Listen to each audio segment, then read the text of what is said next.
So let me grab the notes that I have on my phone. And all of these I have like trauma or something from it. But the first one that I really take seriously is if the person isolates you from your family, your friends, and they only want you to hang out with them. If they really care about you, they would want you to hang out with the people that are in your lives, and they would want to know them too. Really clear sign of somebody you want to avoid is somebody that does not allow you to see your friends, does not allow you to see your family. And even if they don't blatantly say that, they can do it in other ways.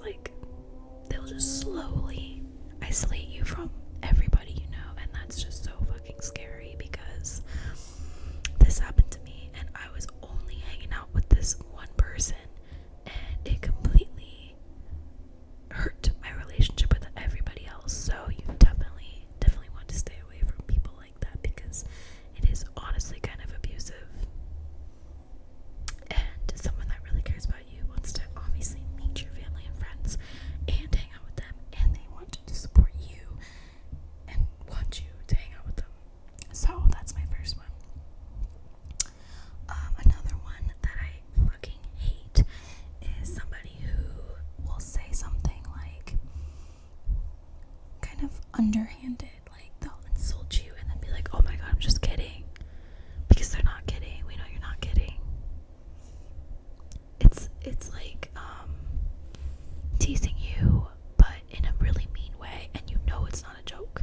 So if somebody's talking down on you all the time and then making up excuses like, oh my god, I didn't really mean that, fuck that. Get away from them immediately, because it's just gonna get worse, and one day they're gonna say something and it's gonna make you snap. You never know, but just don't put up with people's bullshit if they're being rude to you.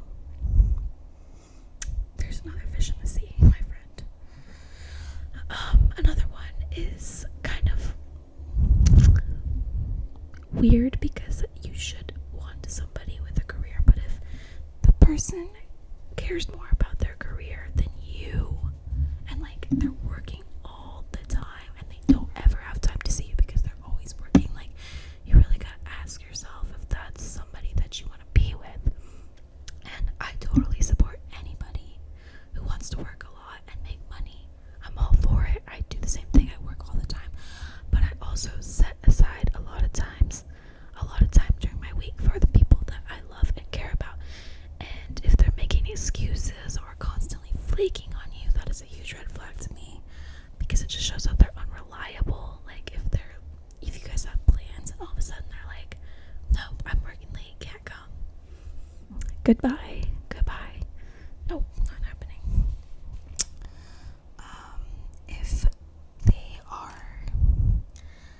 If they only want to do things that they want to do, this is a huge red flag for me also, because somebody that wants to be with you will want to do things that you like, what they like, and also what both of you like together. But if they only want to do things that they want to do, and if you invite them to do something and they're like, I don't do that, what kind of one-sided relationship is that? Just saying. For example, this is an example. I don't know if this is true, but say you really love going dancing, and they really love going to the movies, and you're always going to the movies, but every time that you want to go dancing, they don't want to do that because they don't like to dance. Guess what? If they don't suck it up and do it a couple times, then nope, that's a red flag, because it just shows you're putting in more effort than they are by doing whatever they want to do, and they're not doing anything for you.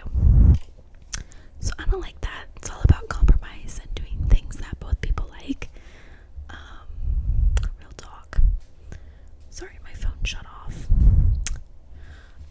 Another huge red flag is if you are constantly bringing up issues or problems, and they are just avoiding all conversation about it. That's a huge red flag for me, because it just shows you're not good at having a conversation, and having a conversation is one of the most important things you can do in a relationship. And somebody that avoids it, it's gonna come back up eventually, and it's gonna be worse. So it's best to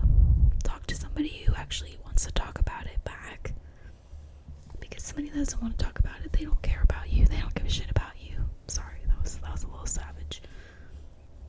I'm just saying. Bad communication. I don't even think they're mature enough for a relationship then, because. And now we're on like the opposite side of the spectrum. A really weird red flag is if like a week after they met you, they're like, I love you. I love you. No, you don't love me after a week. And if you do, you have serious issues. So someone that like jumps right into that like seriousness and they're like, will you marry me? It's been like a month. Nope. Goodbye. Someone that respects you would want to take it slow, get to know you, and chances are, if they tell you they love you after a week, that is just bullshit, because I don't think that's possible. I mean, some of you may disagree with me on that, but I don't think that's possible to love somebody after a week. To each their own, and that's fine if you feel that way. But even if you feel that way, keep it to yourself, because a week, I just met you, sir. Another pretty obvious one is like they're trying to change things about you. Like you like saying things like, oh, I don't really like your hair like that. Have you ever thought about going blonde? That's on a physical level, but they can also do that on like a more serious level, like what your personality or the things you like to do. Anybody that's like openly trying to change something about you, that's not a bad thing. Like, if you're a bitch and they want you to stop being a bitch, that's one thing. But if they're just trying to change some random aspect of how you look or your personality, that's a huge red flag for me, because it just shows they don't really like you the way that you are. So why would you want to be with somebody that doesn't like you the way that you are? I guess I have wine right now. My roommate gave it to me. It's white wine, and it's white wine, so we'll leave it at that. Another big red flag is if you catch them snooping. This is somebody that clearly does not respect you at all. And I know we all get the urge to like look through somebody's shit. Let's not beat around the bush here. We get the urge, but you don't do it. Especially like going through somebody's phone. That's just so ew. Why would anyone do that? I could never. But there are people who do that. And if you catch somebody like going through your room looking at diaries and your phone, it's like that is invasion of privacy, and I don't like it. There's my cat. He's always getting into trouble. But yeah, if they're snooping, that's just not cool. Another thing is like if they're not supportive of like your job and your successes, like if they're never happy for you when it comes to like things you've accomplished, that probably means they're either jealous or they don't want you to do things. I don't know how else to explain it. Some people like get jealous because they don't want, their partner to make more money than them or whatever. But it's like you should be supportive of anything I'm doing and have done. Facts. That's both should be supporting each other on anything they want to do. If this is another one that I wrote down because this happened to me a lot, where like you actually, when they blow up on you or something, you just stay quiet because you'd rather just not like have it escalate. But if like you're feeling suffocated like that, like you can't really respond to something because it's gonna grow out of control, then that's another bad sign, because it just shows like you can't respond to something that they're doing without it getting 10 times worse. And that's, it can happen sometimes. If it happens from time to time, that's perfectly normal. But if this is like an every time feeling, like you would rather just avoid the conflict with them, it's a little scary. And obviously we already know everything wrong with like a fucking controlling person, so we don't really have to go there. But this is like a really personal one to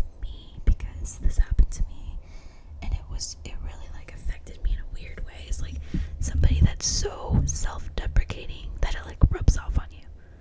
Like they hate themselves and they drink and they spiral and they literally take hold of you and bring you in that spiral too. That was a really bad experience because I would always be the one always trying to lift this person up, but it's like they could not come up. They were just too far gone, and so it just took a huge toll on me. Like I was doing something wrong, but in reality it was just, that's a red flag to avoid. Of somebody who just like, no matter how hard you try to tell them like they're amazing or whatever, if they're constantly just like, no, I fucking suck, I'm the worst at my job, I'm the ugliest person in the world. Some people you really, really, really cannot help. They're just always gonna be like that, and it's kind of sad actually, but you don't want to be with somebody like a self-hater always. Yeah. And if you're the one always fixing problems for them, that's just another sign of immaturity to me. Like they can't deal with their own shit, so they drag you into it. Ugh, gross. Grow up.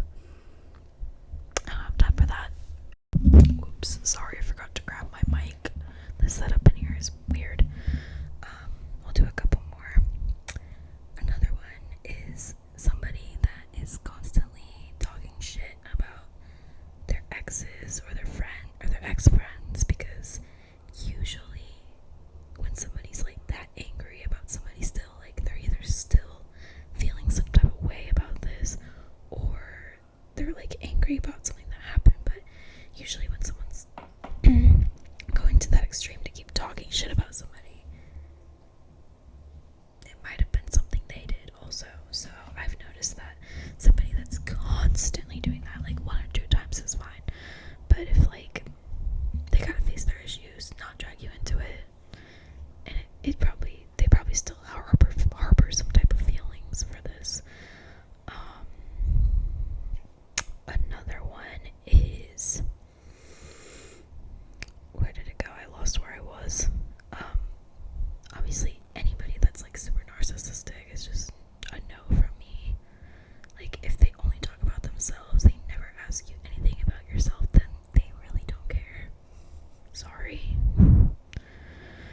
But somebody that wants to get to know you will try and get to know you, and if they just always go on and on and on about themselves, they're into themselves. They love themselves more than they'll ever love you. So just saying.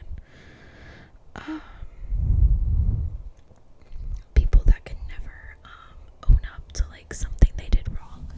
Like if you're fighting with somebody or you had an argument, you have to learn when to admit that it was your fault. And I actually did this a lot. Like I have a lot of trouble admitting when I'm wrong, but I had to learn, like if I wanted things to work the way I wanted them to, I had to admit when I was wrong. And it takes like, you gotta swallow your pride a little bit, because I'm telling you, I used to be so fucking stubborn. Like I would be like, I'm always right. So this one is actually coming from like a stance of me and what I was doing wrong. So I really think like somebody who can't admit when they were wrong is not ready for a relationship, and all those other times I probably wasn't. So yeah, and I could go on. There is more, so if you want to see a second part of this, let me know, because I can think of some more. There's plenty. I can go into more detail, like specific little tiny red flags, but they're actually big red flags. I could do that too. Okay, well, I hope you guys enjoyed this video. If you want advice on anything, you know I'll make a video on it. You guys have been commenting me ideas down below, and I'm gonna do them. Try my best to do the ones that I can do still. Technology wise, I'm an idiot, so I'm gonna try. And I hope you guys give this video a big thumbs up, because it really helps. Keep commenting the ideas down below, and subscribe if you aren't subscribed already, because it really means a lot to me, and I love you guys so much.